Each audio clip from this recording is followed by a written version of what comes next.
اس وقت میں آپ مسلمانوں کے ساتھ جو حالات دیکھ رہے ہیں، ہر طرف مسلمان پریشانی کے اندر ہے، دقت کے اندر ہے، اور پوری دنیا کے اندر ہی مسلمانوں کے اوپر حالات ہیں۔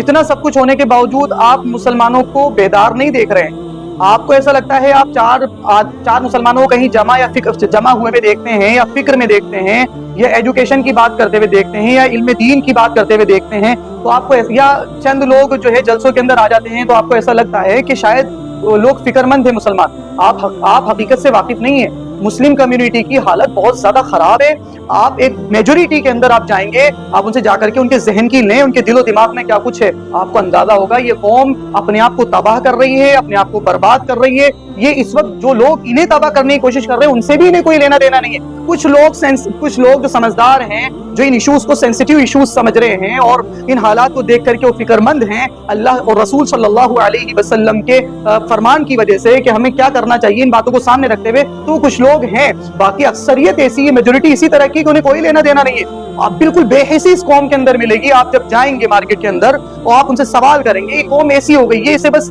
اب نہ اللہ تعالیٰ کے حکم کا خیال ہے، نہ رسول کی سنتوں کا خیال ہے، نہ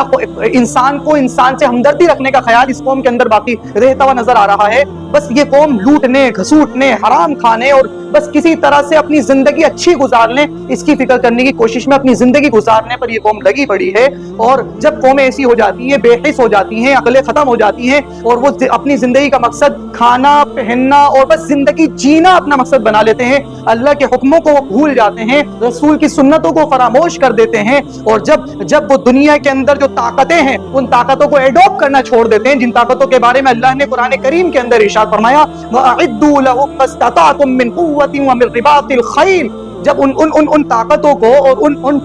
ان پاورز کو جب بالکل ایڈوپٹ کرنا چھوڑ دیتے ہیں اور ترک کر دیتے ہیں، ایجوکیشن سے دوری اختیار کر لیتے ہیں، جب قومیں اس بے حسی کے اوپر آ جاتی ہیں، تو پھر نتیجہ یہ ہوتا ہے کہ ایسی قوموں کے اوپر اللہ کے عذاب کے کوڑے برستے ہیں، انہیں مارا جاتا ہے، انہیں کوٹا جاتا ہے، انہیں دبایا جاتا ہے، کیونکہ ان کے پاس نہ تو ایجوکیشن ہوتی ہے، نہ ایجوکیٹڈ ہوتے ہیں، نہ اللہ کا دین ان کے پاس ہوتا ہے، نہ ان کے دور کی ٹیکنالوجی ان کے پاس ہوتی ہے۔ اس وقت کی طاقت، اس وقت کی لاٹھیاں دوسروں کے پاس میں ہوتی ہے، اور یہ ظاہر سی بات ہے، دنیا کا ایک ضابطہ ہے مائٹ از رائٹ، کہ جس کے ہاتھ میں لاٹھی ہوتی ہے بھینس اسی کی ہوتی ہے۔ پھر وہ ایجوکیشن کی لاٹھی سے، پھر وہ ٹیکنالوجی کی لاٹھی سے، پھر وہ دنیا کے اندر بزنس کی لاٹھی سے، پھر اس بے حس قوم کو جو سوئی ہوئی تھی، جس کا کام صرف شادیوں میں پیسوں کا اڑانا اور دعوتوں میں پیسوں کا اڑانا، پڑھائی سے دور بھاگنا اور بزنس سے دور بھاگنا، اپنی راتوں کو 2-3 بجے تک بیٹھ کر گانیاں پک کر گٹکے کھا کر ضائع اور برباد کرنا، اور اپنی صحت کو نشے آور چیزوں کے ذریعے سے برباد کرنا، جب جس قوم کا مقصد بن چکا ہوتا ہے، تو پھر اس قوم کو یہ قومیں جو طاقت کے اندر ہوتی ہیں، ایجوکیشن کے اعتبار سے، ہر اعتبار سے ان پر حاوی ہوتی ہیں، وہ کوٹتی ہیں، پیٹتی ہیں، یہ چیختے ہیں، چلاتے ہیں، لیکن پھر ان کی حیثیتیں صرف جانوروں کی طرح ہوتی ہے، کوئی ان کے سننے کے لیے تیار نہیں ہوتا، ان کو مارا